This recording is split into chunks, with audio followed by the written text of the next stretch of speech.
Dharmabytes is brought to you by Free Buddhist Audio, the Dharma for your life. Our work is funded entirely by donations from our generous listeners. If you would like to help us keep this free, make a contribution at freebuddhistaudio.com/donate. Thank you, and happy listening.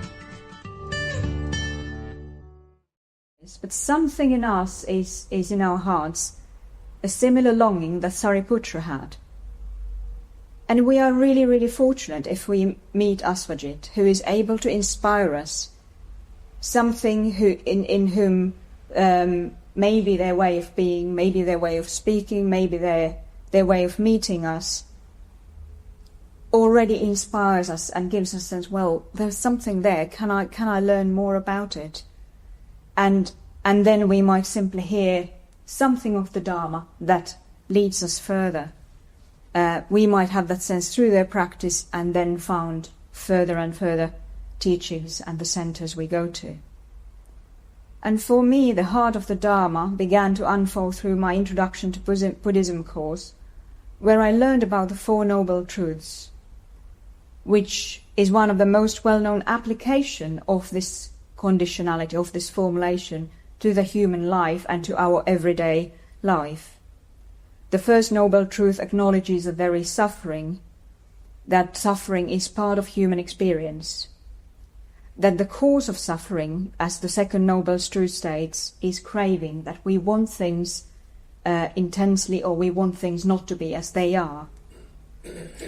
Then the third truth says, well, suffering can cease, it can come to an end. And there is a way, as the fourth truth says, there's a way that leads to that coming to an end of suffering, and we can discover that.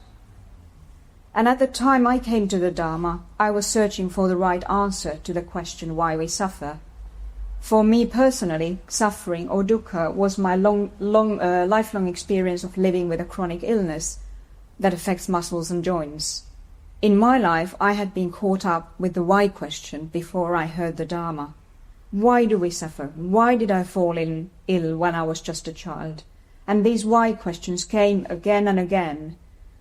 And they reflect very strongly our need to find explanation, find a single cause for a particular event or situation or experience we have.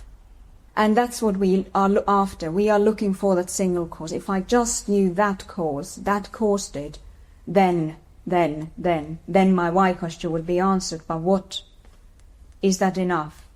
So during my teenage years, and I got very strongly engaged with the Christian faith, and I learned all kinds of explanations, all kinds of answers to the why question, why there is illness and suffering, and some of these answers were very punitive in my experience. None of them were liberating.